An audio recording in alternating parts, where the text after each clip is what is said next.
notice. 10 days of notice to the public. Certainly notice to the mayor. You know what they did? They didn't give you any notice at all. Former employees, right?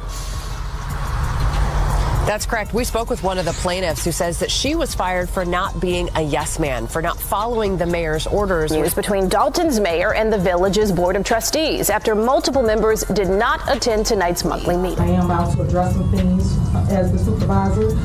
There will be no comments. There will be anything. It started like any other quiet Tuesday evening in Dalton, Illinois. Just another local board meeting most people barely noticed. But that illusion shattered the moment Tiffany Henyard walked up to the mic. No trustees. No quorum. Just her. A microphone and the cameras. What followed wasn't a meeting. It was a solo performance. A spectacle. Desperate grab for control dressed up as leadership. "This is not a Q&A," she declared.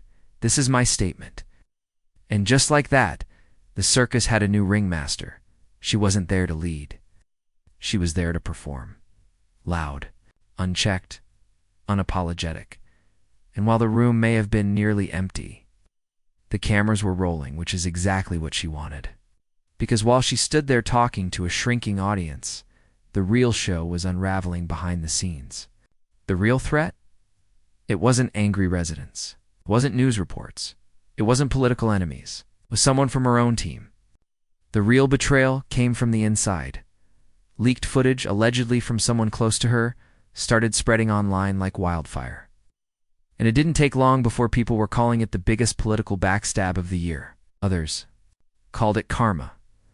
Either way, the damage was instant. For years, Henyard built a fortress of loyalists around her, people who'd defend her no matter what. But now, that wall is falling apart. And fast. Let's rewind. Henyard's been making power moves for months, appointing a village administrator and attorney without any board vote, dragging her personal lawyer into a canceled meeting just to scold trustees who didn't show. This wasn't leadership. It was chaos in motion, desperate, sloppy, out of control. And just when it looked like things couldn't spiral any further, boom. The Illinois Attorney General's office stepped in. According to Kwame Rowell's office, Dalton violated the Open Meetings Act not once but twice, last June and July. Why? Because under Henyard's watch, Village Hall got locked down like a fortress. Doors sealed, seats removed, public shut out. Her excuse? A handwritten note in blue marker calling her and her mom losers. Yes, that's what she said. A note that didn't even appear until after the meetings. The AG wasn't. Having it called the excuse laughable, said it was a blatant overreaction. But honestly, it's been the pattern with Henyard all along. Overreach, overspending, and overreacting to anything that challenges her. And speaking of spending, brace yourself.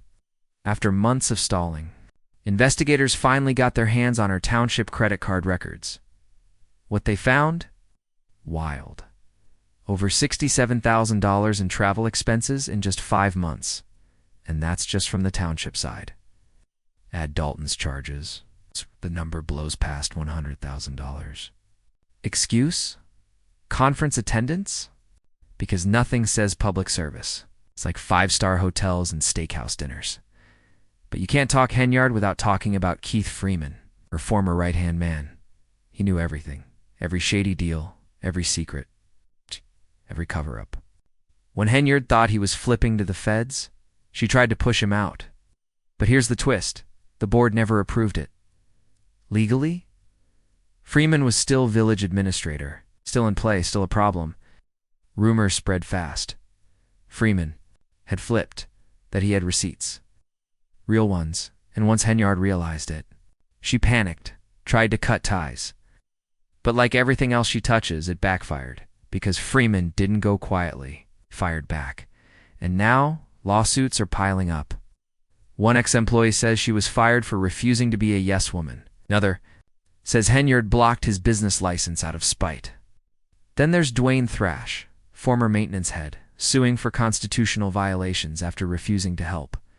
Swap out a school board attorney with someone more cooperative. Spot. The pattern yet? Every time someone tells her no, they disappear. Fired, frozen out, silenced, and that's why. Dalton's become a revolving door of lawsuits, subpoenas, and federal investigations. And now, even her former allies are done with her. Enter Carmen. Corral, once on the same team, now one of her loudest critics. And she's not holding back. "I'm speaking out," Corral said, "because I believe Henyard's been unethical and predatory from the start. She's accusing her of manipulating vendors, employees, even residents, all to build a fake image of success. A scam, a taxpayer-funded illusion. And now that illusion's falling apart because the Henyard we see today. It's not the leader she pretended to be, someone unraveling, fast, her grip on power slipping by the minute. And with more insiders flipping, more lawsuits landing, more receipts coming out. One thing's for sure, this political train wreck isn't over. Not even close. And when the trustees didn't show up, Tiffany Henyard pulled in her personal attorney and went on a full-blown rant, scolding the absent board members like a school principal catching kids skipping class. Wasn't just dramatic, it was erratic, desperate, and completely unhinged. Then came the hammer from the Illinois Attorney General. Wool's office announced that Dalton had violated the Open Meetings Act not once, but twice during the months of June and July. Why? Because under Henyard's leadership, Village Hall was turned into a fortress. Doors locked, public access denied, seating removed. The justification? A handwritten note in blue marker that called her and her mother losers. And just to be clear, that note didn't even arrive until after the meetings were over. The Attorney General's response? A firm not buying it. They called it exactly what it was, an unjustified overreaction. But let's be real, that's been Henyard's signature move all along. Overreact, overreach, overspend. Which brings us to the money. After months of investigative digging, officials finally got their hands on Henyard's township credit card records, and what they uncovered was staggering. Over $67,000 spent on travel in just 5 months, and that's only on the township's tab. Add in expenses billed to the village of Dalton, and the total soars past $100,000. And her excuse? She labeled it conference attendance. Because apparently, serving your community now includes luxury hotels, first-class flights, fine dining, all on the taxpayer's dime. 3 former employees have now filed lawsuits against Henyard's administration. One says she was fired for refusing to be a yes woman. Another accuses Henyard of blocking his business license out of revenge. And Dwayne Thrash, the former maintenance manager, he says he was pushed out after refusing to help replace a school board attorney with someone more cooperative. His lawsuit claims constitutional violations and wrongful termination. You see the pattern? In Henyard's Dalton, if you don't fall in line, you get shut out. It's turned into a legal merry-go-round. The carousel's just picking up speed. Scandal after scandal, lawsuit after lawsuit, one betrayal after another. Then, out of nowhere, came a twist no one saw coming. Carmen Corrala, former ally on the Thornton Township Board, stepped into the spotlight. And she didn't hold back. "I'm speaking out," she declared. She accused Henyard of unethical and predatory behavior, manipulating employees, vendors, residents alike, called to construct a fake image of success. Corral didn't whisper these claims, she said them loud on record and backed them with receipts. And honestly, she might be right, because Henyard's own words are starting to betray her. In a recent rant, she shouted, "That's what all the hate is about. Chore supermayor became too powerful too quickly. It would be laughable if it weren't so scary." Does she actually believe her own hype? Let me know in the comments. But here's the kicker. Henyard didn't just deny Corral's accusations.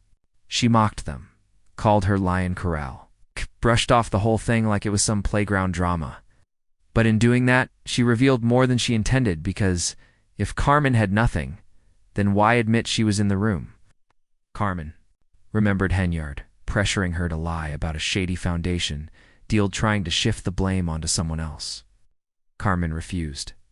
In that moment, that was the beginning of the end. And now, the residents of Dalton aren't keeping quiet anymore. At a recent meeting, one fed-up resident interrupted Henyard mid-rant and said it out loud. "The residents already know you're stealing from them. The room went dead silent. But Henyard, she didn't blink. She doubled down again, claiming she was on a divine mission, called herself rare, unique. It was surreal, like watching someone give a standing ovation to themselves in an empty theater. This isn't leadership. It's full-blown delusion. And here's where we are. Now federal investigators are circling, lawsuits are stacking up, allies are flipping, insiders are leaking, and the public's getting louder. Yet through all of it, Tiffany Henyard still clings to the mic, holding on to a fantasy that's falling apart in real time. She thinks if she just keeps performing, we'll keep watching. But the truth is out. The curtain's been pulled back. No spin, no super mayor rebrand, no finger-pointing can cover up the wreckage anymore. Henyard built her empire on image, intimidation, and illusion, and now it's all crashing down, one betrayal at a time. So what do you think? Is this the final chapter, or is the biggest twist still coming? Drop your thoughts in the comments, and if this breakdown opened your eyes, hit like, hit subscribe, and stick around. Because trust me, this story is far from over.